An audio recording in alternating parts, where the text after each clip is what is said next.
महाभारत में कई घटनाएं और ज्ञान विज्ञान के रहस्य छिपे हुए हैं। महाभारत का हर पात्र जीवंत है, चाहे वो कौरव हो या पांडव हो, फिर चाहे वो कर्ण हो, कृष्ण हो, धृष्टद्युम्न हो, शल्य, शिखंडी या कृपाचार्य हो। महाभारत सिर्फ योद्धाओं की गाथाओं तक ही सीमित नहीं है। महाभारत से जुड़े हर वचन और आशीर्वाद में भी रहस्य छिपे हुए हैं। दरअसल महाभारत की कहानी युद्ध के बाद समाप्त नहीं होती, बल्कि महाभारत की कहानी युद्ध के बाद शुरू होती है। माना जाता है कि वर्तमान युग महाभारत की ही देन है। महाभारत को हिंदू धर्म का 5वां वेद अगर कहा जाए तो गलत नहीं होगा। तो दोस्तों, आज के इस वीडियो में हम महाभारत के कुछ अनसुने रहस्यों के बारे में बात करेंगे। लेकिन उससे पहले अगर अभी तक आपने हमारे चैनल अनोखी दुनिया को सब्सक्राइब नहीं किया है तो जल्दी से कर लीजिए और कमेंट्स में जय श्री कृष्णा जरूर लिखें। तो चलिए बात करते हैं महाभारत के कुछ रहस्यों के बारे में। गांधारी के 99 पुत्र थे, तो कौरव 100 क्यों कहलाए जाते हैं? क्या आप जानते हैं कि कौरव 100 भाई थे, लेकिन गांधारी ने धृतराष्ट्र के केवल 99 पुत्रों को ही जन्म दिया था और एक पुत्री को जन्म दिया था। कौरवों की इस इकलौती बहन का नाम दुशाला था, जबकि कौरवों का एक भाई युयुत्सु एक दासी का पुत्र था। और इस प्रकार कौरव युयुत्सु और दुशाला के साथ 100 भाई और एक बहन थे। युयुत्सु ने महाभारत का युद्ध पांडवों की ओर से लड़ा था। युयुत्सु ने ही कौरवों को द्यूत के खेल में द्रौपदी का अपमान करने और वस्त्र हरण करने से रोकने का प्रयास भी किया था। अगले नंबर पर हैं वेद व्यास जी। क्या सच में महर्षि वेद व्यास महाभारत के लेखक हैं? दोस्तों, यहाँ मैं आपसे एक सवाल पूछती हूँ, महाभारत जैसा काव्य ग्रंथ किसने लिखा था?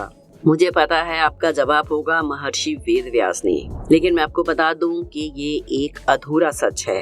अब आप पूछेंगे कि वो कैसे? तो मैं बता दूं कि महर्षि वेद व्यास ने महाभारत की कथा को सिर्फ बोला था, जबकि महाभारत का लेखन महादेव और पार्वती के पुत्र गणपति जी ने किया था।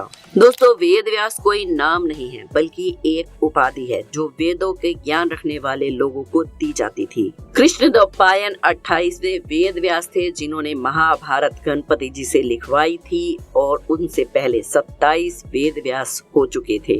कृष्णद्वैपायन न केवल महाभारत के लेखक हैं, बल्कि महाभारत में घटी घटनाओं के साक्षी भी रहे हैं, क्योंकि हस्तिनापुर के तमाम घटनाओं की सूचना उन्हीं तक पहुंचती थी और वो उन घटनाओं पर अपनी सलाह भी देते थे।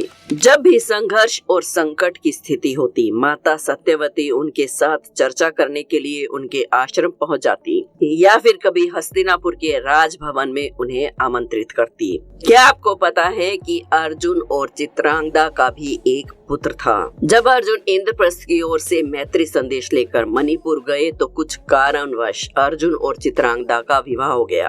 बाद में अर्जुन ने निराधार संदेह के कारण चित्रांगदा को उस समय त्याग दिया जब वो गर्भवती थी। तब चित्रांगदा ने ठान लिया कि वो अपने इस अपमान का बदला अर्जुन की पराजय से लेगी।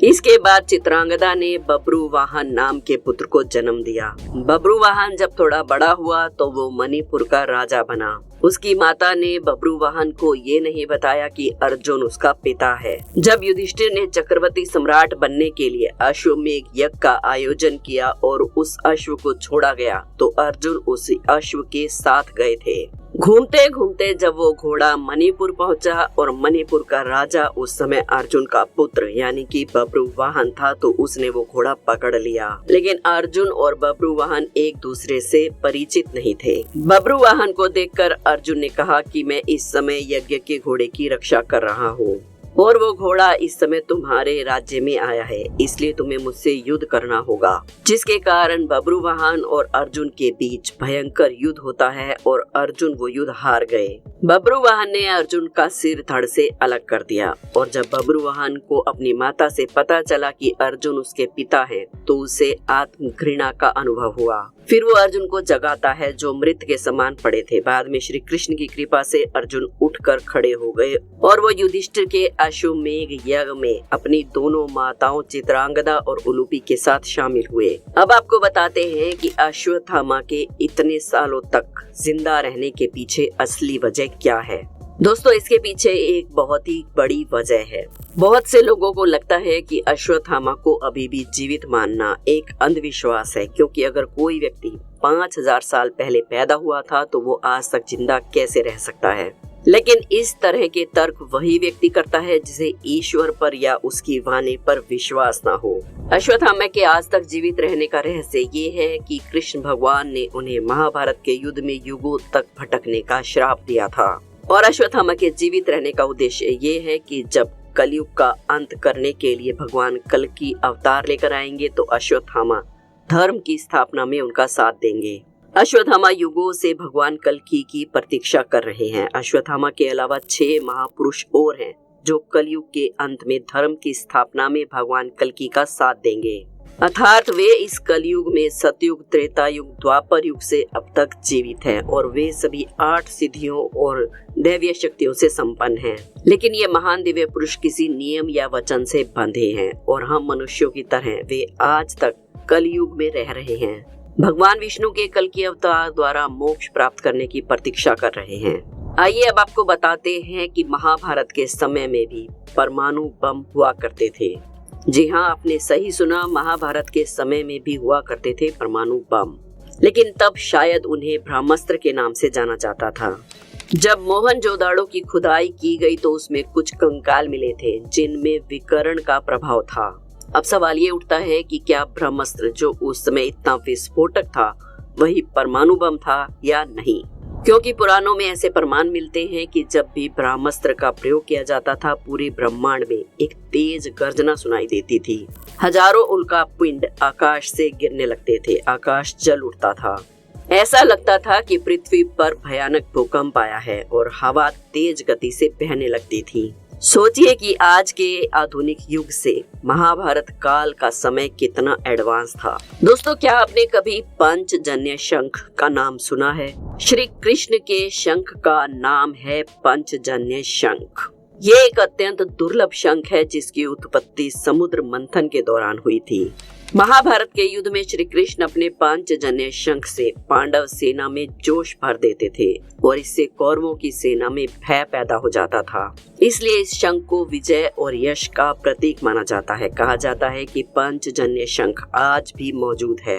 ये शंख हरियाणा के करनाल में बताया जाता है। कहा जाता है कि इसे करनाल से 15 किलोमीटर पश्चिम में कठवा और बहलोरपुर गाँव के पास पराशर ऋषि के आश्रम में रखा गया था, जहां से ये बाद में चोरी हो गया था। मान्यता के अनुसार महाभारत युद्ध के बाद भगवान श्री कृष्ण ने अपना पांचजन्य शंख पराशर ऋषि के मंदिर में रखा था। हालांकि कुछ लोगों का मानना है कि आदि बद्री में आज भी श्री कृष्ण के शंख को सुरक्षित रखा गया है। अगले नंबर पर है इरावन। दोस्तों, क्या आपने कभी सुना है कि किन्नर भी शादी करते हैं? जी हाँ, किन्नर भी शादी करते हैं। इसके पीछे भी एक कहानी है जो कि महाभारत से ही जुड़ी है। ये कहानी है इरावन की। अर्जुन के पराक्रमी पुत्र अभिमन्यु, जो कि अर्जुन की पत्नी श्री कृष्ण की बहन सुभद्रा के गर्भ से उत्पन्न हुए थे, उन्हें तो सभी जानते हैं। लेकिन अर्जुन का एक और शक्तिशाली पुत्र था जिसका नाम था इरावन। पांडवों से लेकर कौरवों तक महाभारत में कई ऐसे पात्र हैं जिनकी कहानी हैरान कर देने वाली है और बहुत ही दिलचस्प है। इस कहानी का हर पात्र किसी न किसी रूप में एक दूसरे से जुड़ा हुआ है और महाभारत के युद्ध में भी इसकी अहम भूमिका है। ऐसी ही एक कहानी है इरावन की। कालक्रम के अनुसार उस समय पांडव 12 वर्ष के लिए वनवास में थे और 1 वर्ष के लिए अज्ञातवास पर गए हुए थे। तभी गंगा के तट पर उलूपी की भेंट अर्जुन से हुई। नाग कन्या उलूपी अर्जुन पर मोहित हो गई और वो उन्हें अपने साथ नाग लोक ले गई, जहां उलूपी ने अर्जुन के समक्ष विवाह का प्रस्ताव रखा। दोनों ने शादी कर ली और उन दोनों को इरावन नाम का एक पुत्र हुआ। इरावन एक कुशल धनुधर और मायावी हथियारों का ज्ञाता था। इरावन के जीवन का एकमात्र लक्ष्य महाभारत के पवित्र युद्ध में अपने पिता अर्जुन का समर्थन करना था। महाभारत के युद्ध में एक ऐसा समय आता है जब पांडवों को अपनी जीत के लिए महाकाली के चरणों में अपनी स्वेच्छा से एक नौजवान के सिर की बलि देनी थी। बलि करने के लिए एक राजकुमार की आवश्यकता थी। जब कोई राजकुमार आगे नहीं आया तो इरावन इसके लिए स्वयं को समर्पित कर देता है, लेकिन वो एक शर्त भी रखता है कि अविवाहित नहीं मरना चाहता।